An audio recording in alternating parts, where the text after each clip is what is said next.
Hola amigos del comercio, ¿qué tal? Mi nombre es Martín Tumay. Gracias por acompañarnos, gracias por seguir ahí pendientes a nuestras transmisiones minuto a minuto. Mucho se está hablando de las vacunas que compró el Perú, se está hablando también mucho de la nueva variante del coronavirus. Sin embargo, hay que subrayar algo, ¿no? Que el coronavirus no se ha ido, y como muestra de ello se está viendo el creciente número de casos. Y bajo ese punto yo quería, justamente nos acompaña hoy día la doctora Patricia García, quien es investigadora y ha sido ministra de Salud. ¿Cómo se encuentra, doctora?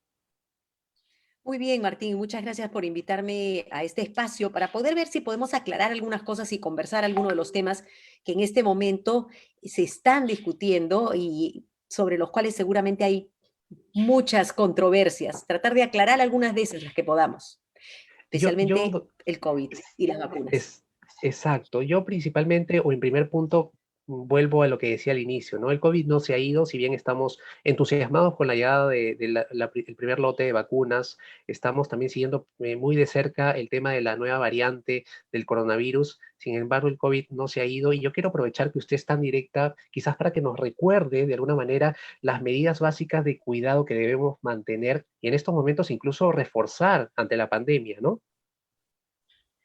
Bueno, la cuestión es clara. Si bien probablemente hasta los meses de octubre, noviembre, teníamos una curva que no solamente había estado en bajada, sino que ya había llegado, digamos, no llegó a cero, pero llegó a un nivel estable y bajo a nivel nacional e incluso en la mayoría de regiones del país, por las cuestiones que sabemos que han ido sucediendo durante el mes de diciembre, protestas, las salidas de la gente a los centros comerciales, las reuniones por las fiestas y este agotamiento o fatiga pandémica que ha hecho que hartos busquemos salir, todo eso nos está cobrando la factura. Y la factura, que ya la comenzamos a ver por lo menos desde hace un par de semanas y un poquito más, porque ya como para el 22 de diciembre ya comenzamos a ver que esa curva que había sido plana y bajita comenzaba a cambiar de, de curso.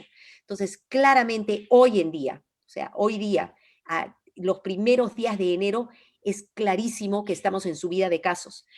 Tenemos más pacientes infectados, tenemos más gente hospitalizada, tenemos más gente en cuidados intensivos y cada vez eso significa que tenemos cada vez menos camas disponibles y esto es un problema, pero también significa que en la comunidad, o sea, en el ambiente en el que nos desenvolvemos, hay una mayor carga viral. ¿Qué significa una mayor carga viral en la comunidad? Que tenemos más riesgo de infectarnos. Entonces, definitivamente el gran llamado, independientemente de las grandes noticias de que finalmente el país ya está comprometiéndose y que nos deben estar llegando vacunas, creo que lo que tenemos que tener clarísimo es que si no hacemos algo en este momento, esto se nos sale de control, ya casi está saliéndose de control. Y esto significa definitivamente las mismas cosas, ¿no? Usar la mascarilla, pero usarla, por Dios. Lo que estamos viendo es que la gente anda con la mascarilla acá o la mascarilla acá, por si acaso si alguien le llama la atención, y así eso no protege. Y con una mayor carga comunitaria, o sea que hay más gente por ahí infectada, nuestro riesgo de infectarnos es mayor. Hay que evitar los sitios concurridos, cerrados, buscar ventilación, lavado de manos de todas maneras, pero una cosa más importante que nada, este es el momento en que nosotros como ciudadanos tenemos que comenzar a replegarnos. ¿Qué significa? Si antes ya estaba yo diciendo o pensando, voy a salir un ratito al restaurante o salgo aquí o allá, lo que tenemos que limitar son aquellas salidas de tal manera que solamente tengamos las salidas que sean estrictamente necesarias. Número uno, si tengo que salir a trabajar, tengo que salir a trabajar, pero lo que voy a tratar de hacer en esas salidas a trabajar es cuidarme en el transporte público, la mascarilla, en la ventilación, en el trabajo, ventilar, mantener el distanciamiento. Olvídense, he visto gente que ya está creyendo que porque tiene la mascarilla puede abrazarse. Eso no. Cada medida aporta a reducir el riesgo, pero ninguna medida sola, o sea, la mascarilla sola no significa que tengo 100% de protección. Las únicas personas que tienen 100% de protección de no infectarse son aquellas que se quedan en su casa y no tienen contacto con nadie. La verdad es esa. Y evitar las visitas, que es una cosa que se está dando desafortunadamente en este momento en las vacaciones. Entonces, clarísimo, el virus no solamente sigue con nosotros, sino que la carga viral en nuestra comunidad ha aumentado varias veces, ya está subiendo. Y no solo eso, perdóname Martín, te lo voy a decir también. Una cosa que he estado reunida el día de ayer, el día de hoy y el día de mañana también vamos a tener otra reunión, inclusive con médicos que trabajan en varios de los ensayos clínicos y los estudios que estamos haciendo aquí en el país. Y una cosa que nos ha llamado la atención a todos es que estamos viendo que están subiendo los casos muy rápidamente, incluso una velocidad que sentimos que es más alta que en la primera ola, ¿ok? Todavía estamos bajitos, pero sube más rápido, uno. Segundo, los pacientes están viniendo más temprano que antes, pero vienen tan enfermos como antes. O sea, todavía yo te estoy contando observaciones que nos preocupan.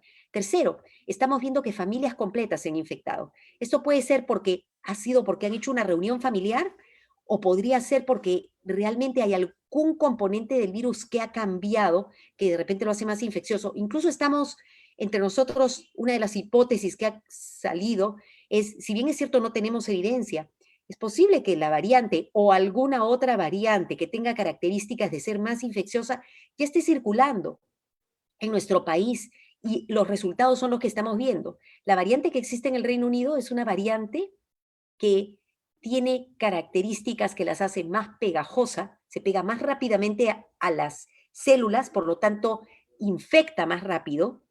Además tiene la característica de ser medio invisible. ¿Qué significa eso? Por una de esas mutaciones que tiene hace que pueda pasar desapercibida por mi sistema inmune, por eso le llamamos el poder de la invisibilidad, y eso hace que pueda crecer más, y estas personas tienen una carga viral más grande y por lo tanto infectan más.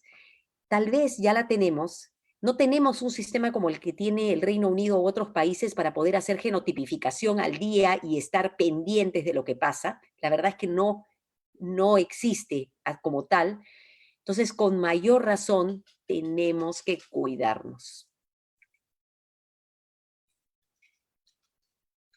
No te Ok, escucho. ok, doctora, sí. Y otro punto que es importante también aclarar o subrayar es el tema de las personas que lleguen a contagiarse, ¿no? Hace un momento teníamos una conversación con el doctor Fernando Mejía y él nos decía, precisaba que es importantísimo monitorear los niveles de oxígeno de las personas contagiadas, ¿no?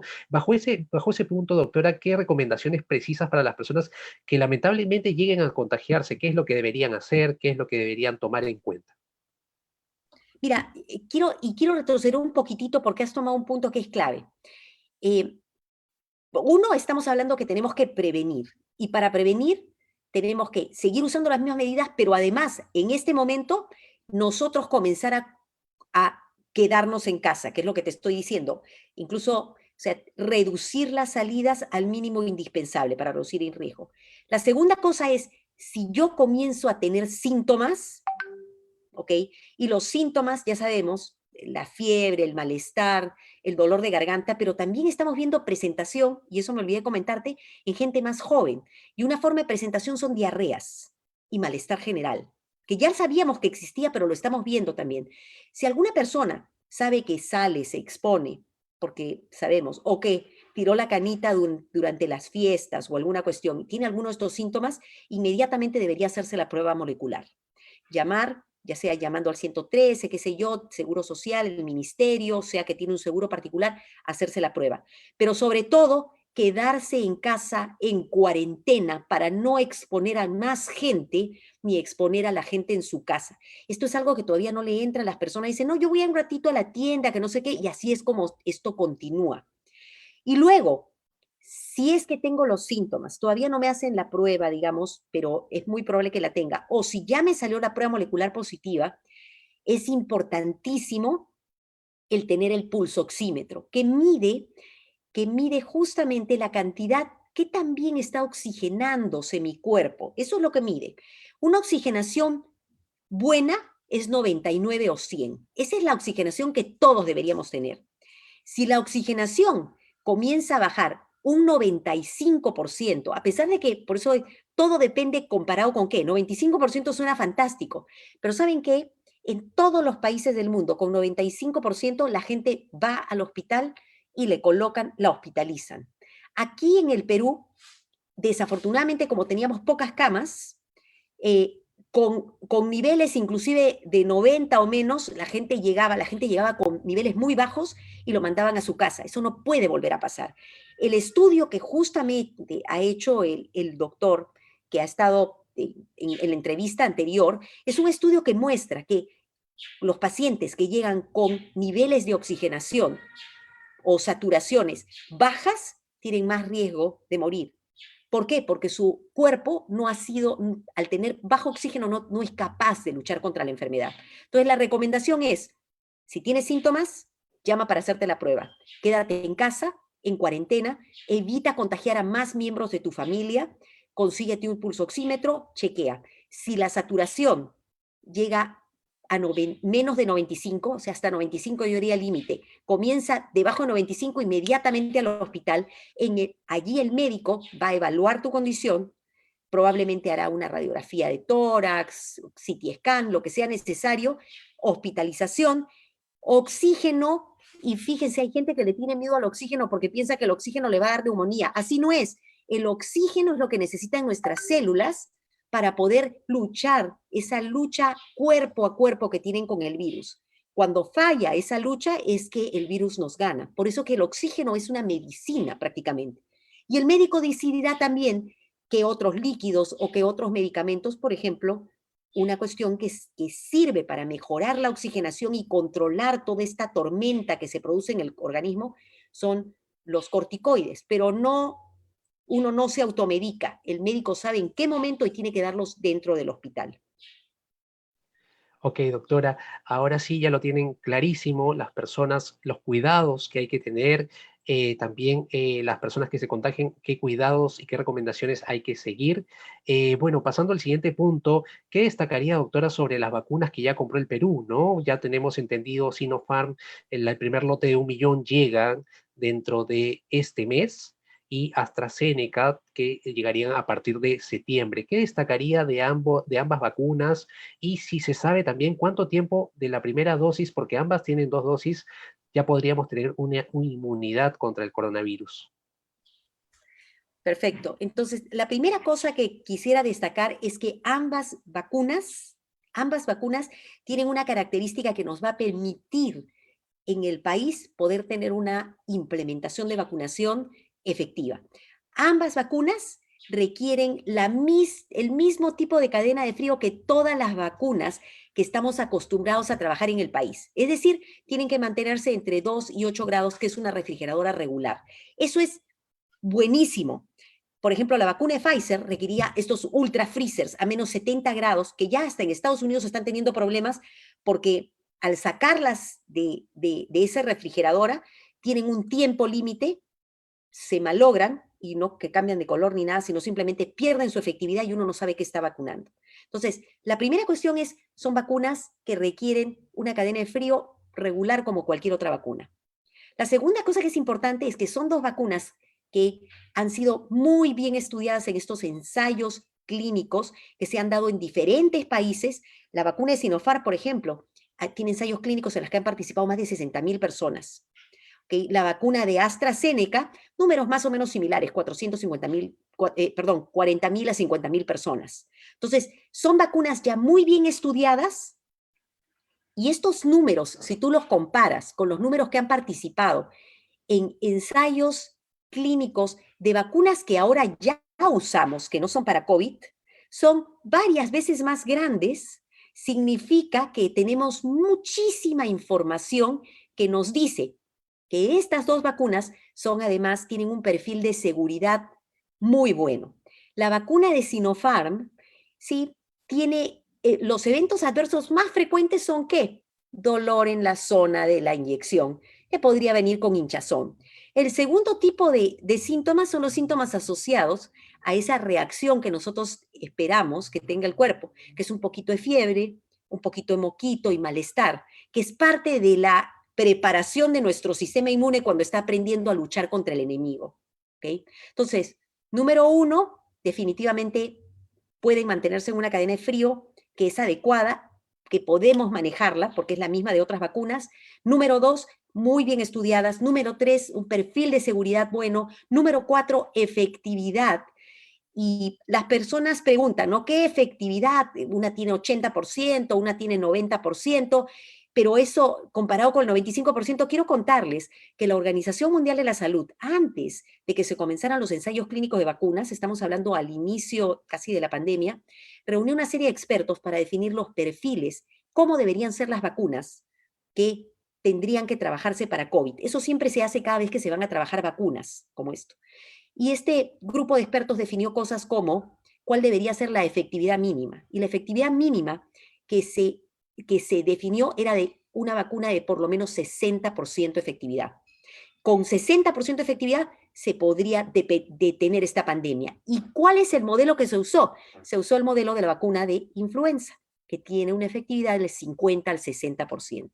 Entonces, vacunas con 80%, 75, 80% son efectivas y muy buenas. Finalmente, ¿qué tipos de vacunas son? La vacuna de Sinopharm es una vacuna que se denomina a virus inactivado. ¿Qué significa? Es el virus muerto, básicamente, ¿no? O sea, lo que uno hace es uno inyecta cadáveres de virus, a pesar de que suene horrible, es como inyectarte al enemigo muerto para que el ejército de tu cuerpo sepa reconocer al enemigo, sin que el enemigo ataque. Eso es lo que estamos haciendo. Esa es la tecnología que tienen la mayoría de las vacunas tradicionales que seguimos usando. Entonces, es una tecnología que se conoce y que tiene mucho tiempo. La vacuna de AstraZeneca es una tecnología nueva que es una tecnología que lo que hace es utiliza un vector de otro virus. De tal manera que lo que hace es entrar a nuestras células y le da mensaje a nuestras células para que se produzcan unas proteínas que es como decirle, mira, así va a lucir el enemigo, ¿ok? Y el sistema inmune lo reconoce. Entonces, son dos tipos de tecnologías distintas, pero el resultado es el mismo. Informan a nuestro sistema inmune cómo luce el enemigo para que se prepare.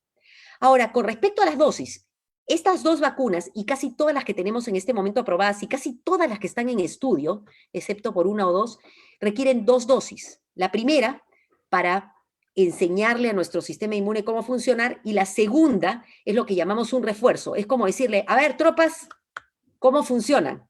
Prepárense mejor. Las dosis se dan con una distancia de entre 21 y 30 días, ¿ok? O sea, primera dosis y luego los 21 o 30 días, que es más o menos. ¿A partir de cuándo yo estoy protegido? La protección usualmente comienza después de la segunda dosis y alrededor de los 20 días, a partir de los 20 días después de la segunda dosis. Digamos, la protección comienza desde que me ponen la primera vacuna, pero lo que pasa es que el sistema inmune necesita tiempo para ir formando todas esas tropas y esos soldados. Más o menos demora como 20 días. Por eso se esperan los 20 días y a partir de ahí recién se pone la segunda dosis. Y para completar este adiestramiento se necesitan 20 días más. Eso pasa para cualquier vacuna. Cualquier vacuna que te colocan no te protege en ese momento. La protección completa se da a partir de los 20 días de la inyección. Ok, doctora, y la pregunta que viene sobre esa misma pregunta es, ¿se sabe cuánto tiempo dura la protección o no?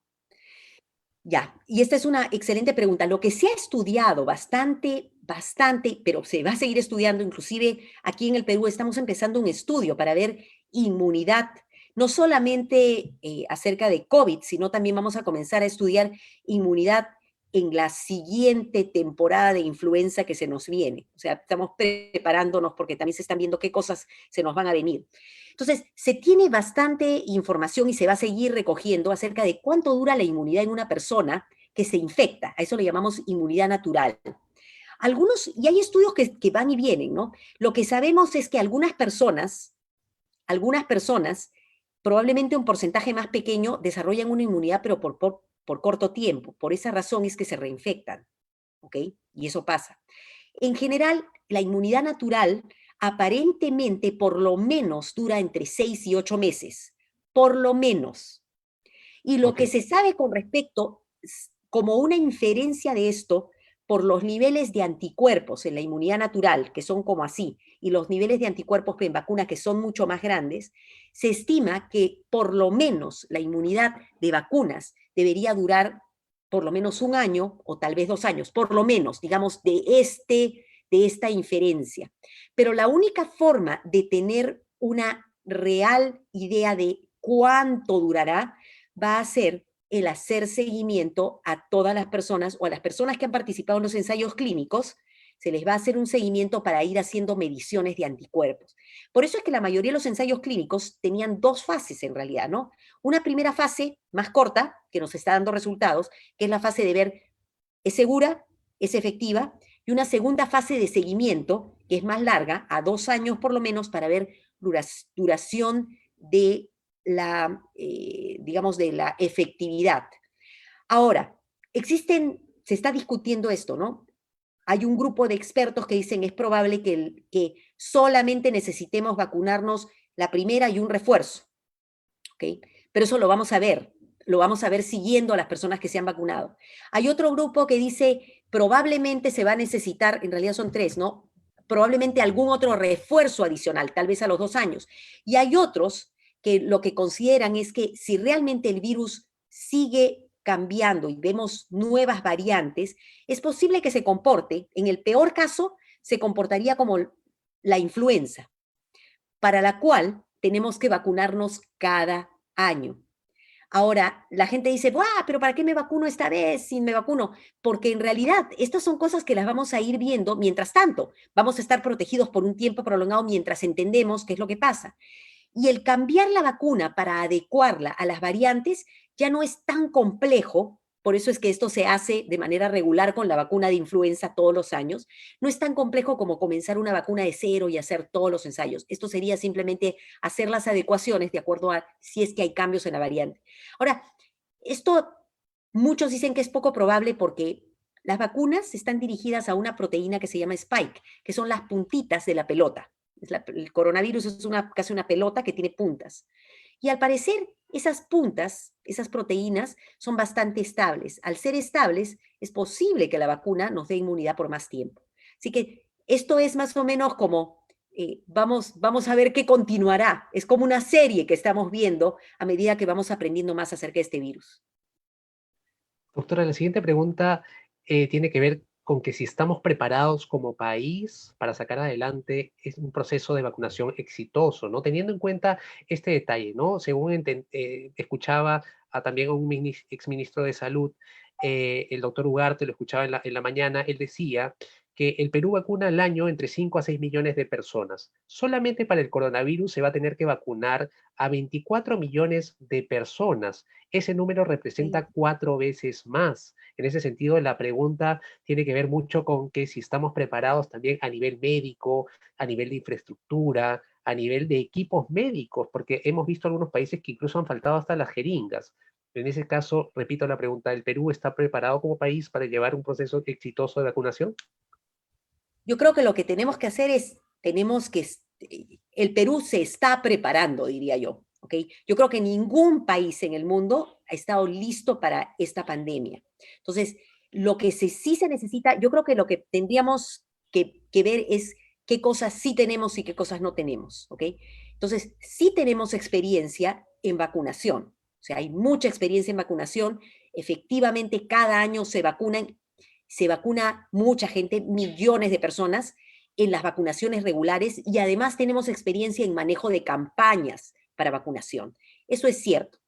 Tenemos la ventaja de que estas vacunas tienen prácticamente el mismo manejo que las vacunas que ya habíamos usado. Y tercera cuestión, por ejemplo, en el caso de la vacuna china, es que ya hemos vacunado a 12,000 personas como parte de los ensayos y tenemos la experiencia del manejo de esta vacuna. Esas son cosas positivas. Pero estamos hablando de vacunación en tiempo de pandemia, en la que hay que ser muy ordenados para evitar que la vacunación en sí se convierta en un foco de contagio. Estamos hablando además que necesitamos llegar a todos en el más corto tiempo. Y además que esta es una vacunación, a diferencia de las que regularmente hacemos, que no es una vacunación para niños, al contrario, esto es una vacunación para adultos. Y la verdad es que siempre las vacunaciones para adultos como influenza o neumococo, siempre hemos tenido dificultades porque los adultos tampoco necesariamente acuden. Entonces, te lo digo porque entre las cosas que hay que preparar, que es complicado, hay que trabajar una campaña de comunicación masiva, intensa, para poder romper mitos y que la gente tenga claro qué va a esperar con la vacuna y cómo se va a manejar esto. Eso hay que prepararlo. Segundo, el Estado, si bien es cierto, tiene sistemas de monitoreo de eventos adversos, de vacunación, etcétera, en este caso tiene que adecuar su sistema y tiene que haber un buen sistema para que si en algún momento aparece algún tipo de evento adverso, que podría ser cualquier cosa, pueda ser analizado fríamente por los comités que existen para esto y rápidamente se puedan romper mitos, temores, porque imagínate que por alguna razón digan, yo me vacuné y me salió esto. O sea, a uno puede ser coincidente o podría estar relacionado, pero alguien tiene que analizar y decidir eso de tal manera que eso no afecte tampoco el devenir de las siguientes vacunaciones. Eso es otra cosa importante.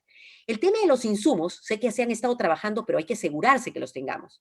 El tema de la distribución y la cadena de frío, el tema del ordenamiento, todas esas cosas sé que hoy día están puestas sobre la mesa, pero creo que una cosa que sí debe hacerse, y me preocupa porque no lo he escuchado todavía, es que esto no debe ser solamente una labor del Ministerio de Salud, esto debe ser una labor nacional en la que hay que hacer un llamado amplio, de tal manera que el sector privado, el académico, todos aquellos que puedan realmente colaborar, se sienten, porque necesitamos incluso involucrar tecnologías de información para poder llegar a la gente, para poder asegurarnos hacer un seguimiento y un monitoreo. Recuerda que son 2 dosis. Además, tenemos que asegurar que lleguen 2 dosis.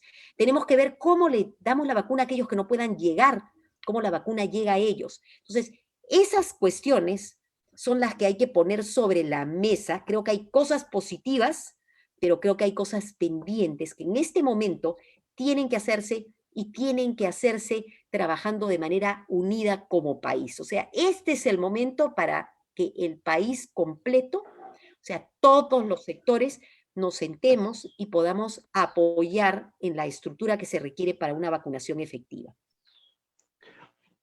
Ok, doctora, justo este primer millón de vacunas, el primer lote que va a llegar es para, si tomamos en cuenta este dato de que son 2 dosis, va a ser para 500.000 personas.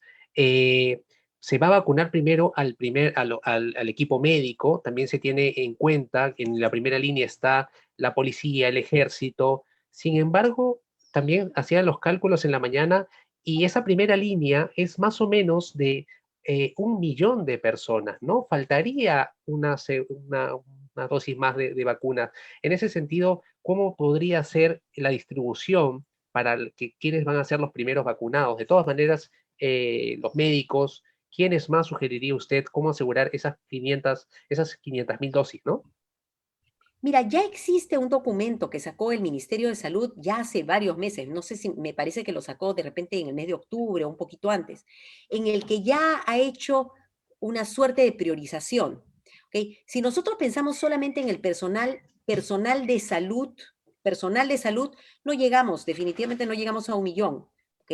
Entonces, yo creo que definitivamente lo primero que hay que hacer es trabajar con vacunar al personal de salud, porque el personal de salud, y estoy hablando médicos, enfermeras, técnicos sanitarios, porque ese es el personal que está en la primera línea, por un lado, atendiendo a los pacientes y están poniendo cada día sus vidas en peligro, y ahorita ya lo sabemos, estamos en esta segunda ola y tienen que ser protegidos, pero además este personal va a ser clave, puntales para todo el proceso de vacunación. Entonces, yo creo que de eso no cabe la menor duda que el primer gran grupo es todos aquellos que van a estar relacionados con este proceso de vacunación directamente por ser personal que tiene que ver con los temas de salud. Ahora, ¿por qué algunas personas preguntan, pero ¿por qué viene solamente un lote de 1 millón, qué sé yo? Recordemos que cada millón, o sea, 1 millón de vacunas implica ser capaces de poder manejar la logística y asegurar el almacenamiento. En el país nosotros tenemos capacidades de almacenamiento para las vacunas que ya tenemos. Están llegando refrigeradoras, etcétera, pero ninguna de las vacunas que manejamos en el país llegan todas juntas a la vez, van llegando por lotes también. Entonces, uno tiene que llegar este lote porque tenemos que aprender a manejarlo, ver dónde se va a localizar, comenzar la vacunación para poder tener así más gente que pueda también, de manera más, entre comillas, protegida, comenzar a hacer todo el trabajo de las siguientes vacunaciones. O sea, esto va a ser una vacunación en cascada. Primero personal de salud, luego el personal de salud vacunará a los efectivos policiales, del ejército, que ayudarán en el orden y que seguramente también van a ayudar durante los procesos de vacunaciones y así sucesivamente. Esto está muy bien ordenado. La cuestión es que hay que asegurarse que aprendamos de lo que está sucediendo en otros países. Fíjate que la velocidad de la vacunación no ha sido lo que ellos creían porque existen circunstancias, ¿no? O sea, el hecho de que cómo ordenas, pones a un número de personas y aparece un número menor, por eso es que la campaña de comunicación es importante, la información es importante. Entonces, hay que aprender y durante este primer millón de vacunas yo creo que también van a haber lecciones aprendidas para hacer las cosas mucho mejor. Tenemos casi 1.500 personas escuchándonos, doctora, y justamente las tres últimas preguntas, sabemos que está con un compromiso luego de esta entrevista. Queríamos preguntarle, una vez vacunada una persona con las dos dosis, claro está, ¿ya esa persona se debe olvidar del uso de la mascarilla y todos los cuidados que hemos aprendido durante el año pasado? Gracias por preguntarme eso. La respuesta es no. Y les voy a decir por qué. Ninguna vacuna, no estoy hablando solamente de coronavirus, lo que pasa es que las personas se están volviendo ahora expertas en epidemiología, en virología y ahora en vacunología, ¿ok? Ninguna de las vacunas que existen realmente protegen al 100%. No, porque no tenemos la vacuna perfecta, porque además la acción de la vacuna depende también de la efectividad de mi sistema inmune. O sea, no solamente es la vacuna, lo que hace es me presenta al enemigo para que yo responda. Entonces, la efectividad tiene que ver con qué también me presenta el enemigo, pero también tiene que ver con qué también mi sistema inmune responde. Entonces, ese porcentaje que deja de, y otra cosa más, primera cosa, no hay ninguna vacuna que sea 100% efectiva, y segundo, esa efectividad que nos ponen, 95, 80, etcétera, es un promedio, ¿ok? Que tiene además sus rangos, ¿no? Más o menos es, qué sé yo, será 95 que va de 80 a 97 o lo que sea. ¿Por qué razón? Porque estas son promedios estadísticos nuevamente porque van a depender de cómo funciona en cada persona. Esto es importante. Y recuerden, por ejemplo, cuando te dicen, ay, yo sé un método anticonceptivo, pero salí embarazado, pero mi método anticonceptivo era 99.9% efectivo, pero salí embarazada. Eso pasa, ¿no es cierto? Bueno, igual puede pasar con las vacunas. Entonces, ¿cómo hago que una vacuna finalmente pueda convertirse en súper efectiva para asegurarme una gran protección? Ahí viene ese concepto que todo el mundo está usándolo, pero que en realidad se usa para vacunas, la inmunidad de manada. ¿Qué significa esto? Que las vacunas, el efecto de las vacunas se potencia y se hace mucho mejor si más gente se vacuna. Significa que si nosotros logramos que en nuestra población tengamos al menos el 70 o el 80% de las personas vacunadas, y este número mágico de 70 y 80 todavía no lo conocemos tan bien, probablemente podría ser más alto si la variante superinfecciosa es la que predomina al final. ¿Okay? Entonces, necesitamos 70, 80, 90% de la gente vacunada para que todos estemos protegidos. Por esa razón es que lo que me has dicho es clarísimo. Si yo me vacuno, nuevamente lo que he hecho es he sumado otra capa más de protección a mi protección y he aumentado mi protección de manera significativa, pero esta va a ser total solamente en el momento que completemos y que todos estemos vacunados. Y esto se está diciendo también a nivel mundial. ¿Por qué? Porque mientras haya un país que no se vacune, desde ese país podríamos comenzar a tener otra variante y podría comenzar a infectarse otra gente, o ese porcentaje que no me protege la vacuna podría ser suficiente para que yo nuevamente me infecte. Entonces, no vamos a estar todos protegidos hasta que todos estemos vacunados. Y mientras eso, probablemente preparémonos para que durante todo el año, que esperemos que en este año todos terminemos vacunados, tengamos que usar la mascarilla, lavado de manos la ventilación y el distanciamiento. Y la última cosa, Martín, de todas estas cosas, yo espero que volvamos a lo que llamamos una mejor normalidad, no a la normalidad de antes. En esa mejor normalidad, espero que seamos mejor personas y aprendamos a reconocer y apreciar las cosas que las dábamos por descontadas, ¿no? El tener amigos, el poder salir a la calle, etcétera, pero también desde el punto de vista de salud pública, tiene que quedarse con nosotros, por ejemplo, el lavado de manos, porque el lavado de manos reduce riesgos de una serie de enfermedades. Yo creo que también debería quedarse el tema de la importancia de la ventilación. Estamos viviendo, hemos aprendido que vivimos con mercados hacinados, supermercados hacinados, colegios hacinados, transporte público hacinados, y por eso somos unos campeones con tasas de tuberculosis en el país. Con el uso de la mascarilla las tasas han bajado.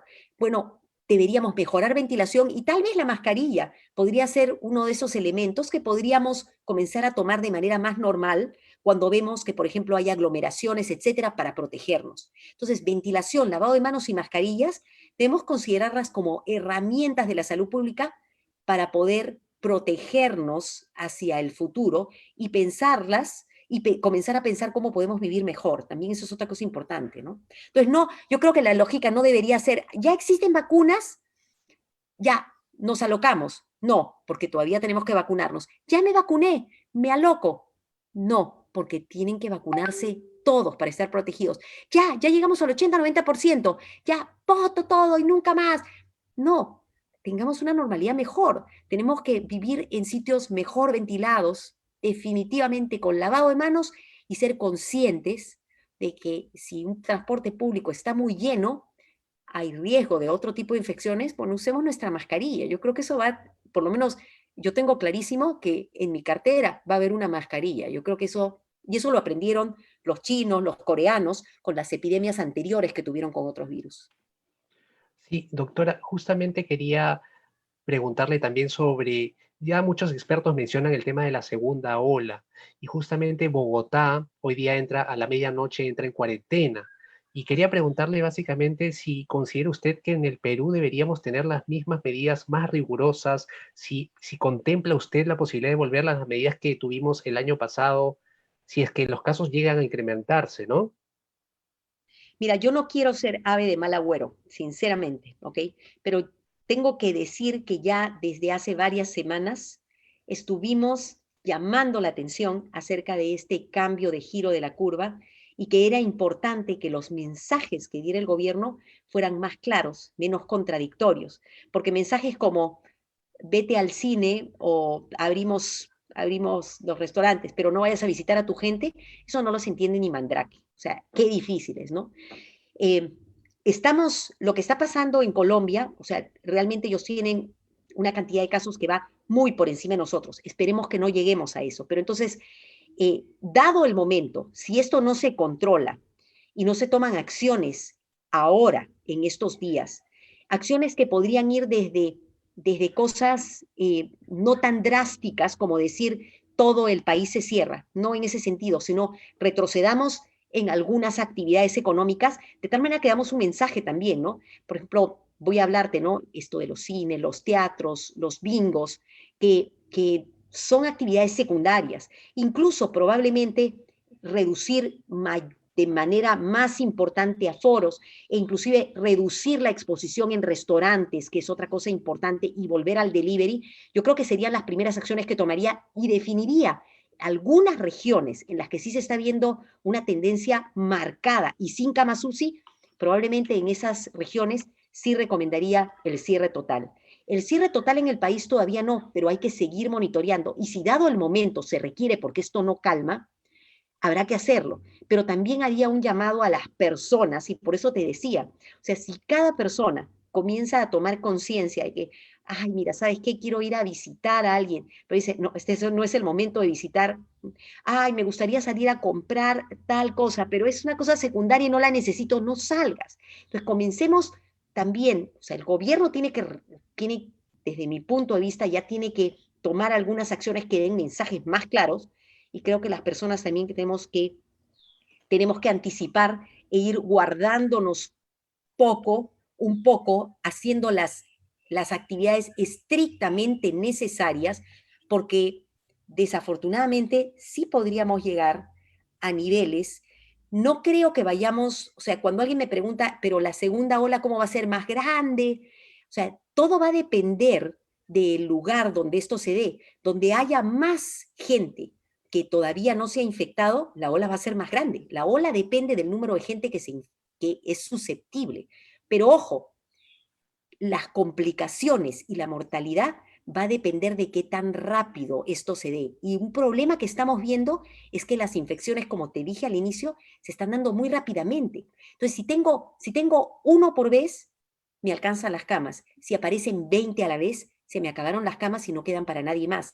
Y eso también aumenta no solamente el desasosiego, la desesperación, sino también la mortalidad. Porque ya te he dicho que yendo al hospital a tiempo, recibiendo oxígeno y manejando mejor a los pacientes, se puede reducir la mortalidad. O sea, claramente eso ya lo hemos visto. La mortalidad en los tiempos terribles era muy alta. La mortalidad cuando baja el número de casos se reduce a la mitad.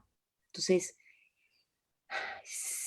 sí podríamos llegar a eso si no se toman acciones. Ok, doctora, preocupante el panorama que podríamos tener próximamente si no tomamos acción, ¿no? El tema de la vacuna para niños también es otro tema, ¿no? Si hay alguna novedad, nos preguntan entre los comentarios si se sabe algo, si llegará, si se está investigando. No sé si tiene algún detalle sobre eso, doctora. Sí, fíjate, en realidad hay dos cosas que me preguntan muy frecuentemente. Uno, son las vacunas para aquellas personas que tienen inmunosupresión, por ejemplo, pacientes con VIH.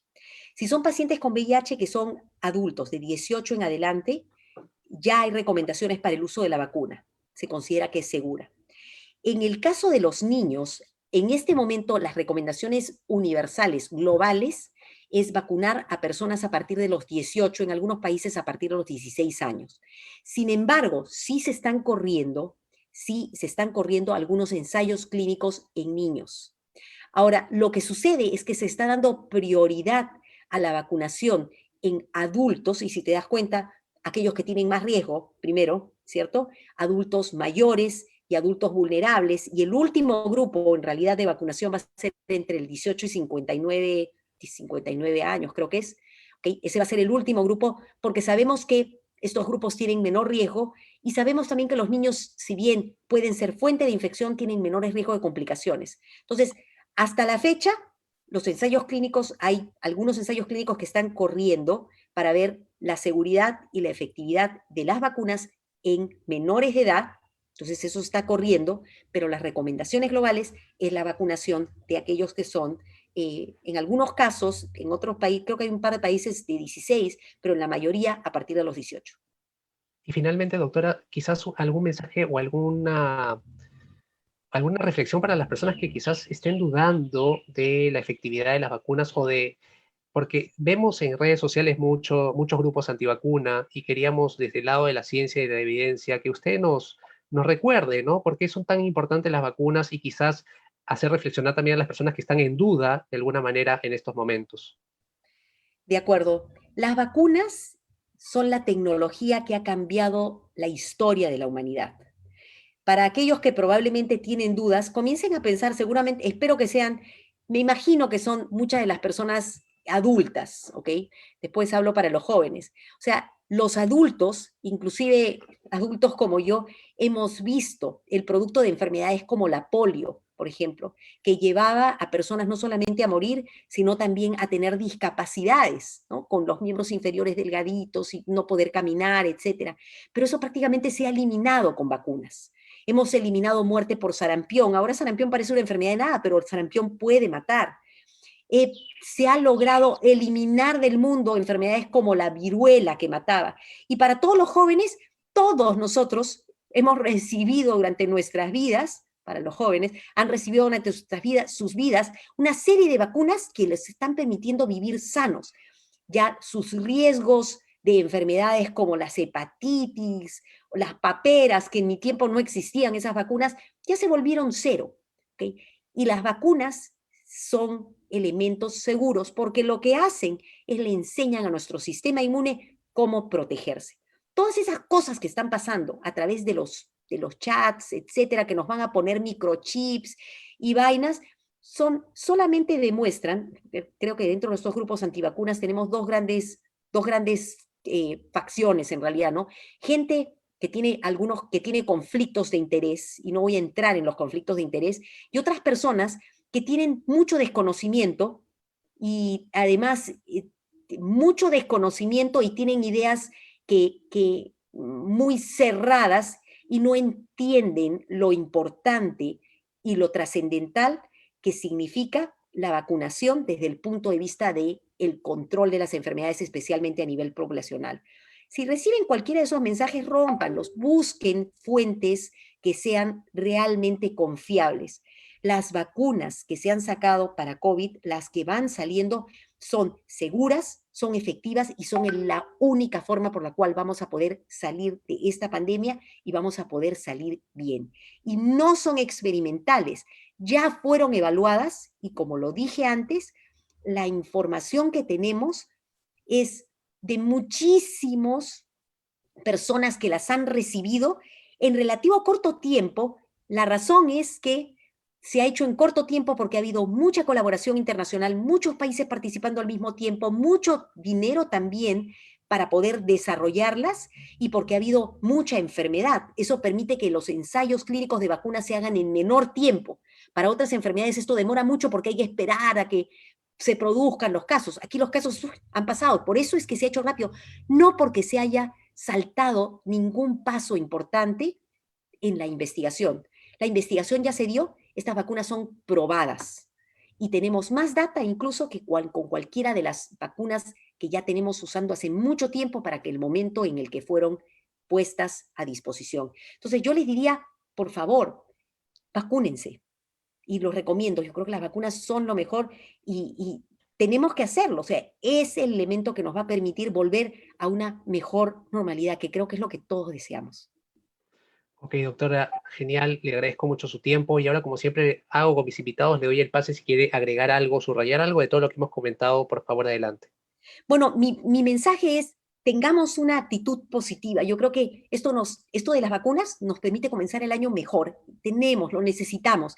Y con esa actitud positiva, botemos de nuestra cabeza el agotamiento, ese agotamiento pandémico que no nos deja pensar y racionalmente démonos cuenta que en este momento los casos están aumentando y tenemos que cuidarnos. Entonces, comencemos a repensar lo que estamos haciendo, bajemos nuestros riesgos, sigamos usando la mascarilla, ventilación y todo eso, pero bajemos nuestros riesgos, no nos expongamos y esperemos que la vacuna ya está cada vez más cerca y eso va a significar un mejor futuro. Yo creo que este 2021 va a ser definitivamente mejor. Ya es mejor con este nuevo mensaje, con esta nueva noticia de la vacuna, pero si los casos siguen avanzando, y eso depende de nosotros, esta buena noticia no nos va a servir mucho. Así que, por favor, no bajemos la guardia.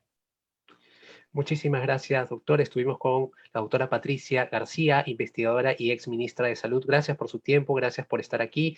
Gracias también a Julio Melgarejo por haber hecho posible el nivel técnico de la transmisión. Muchísimas gracias a esas más de 1000 personas que nos han acompañado a lo largo de esta charla. Listo, cuídense mucho. Nos vemos. Chao, chao. Adiós. Gracias.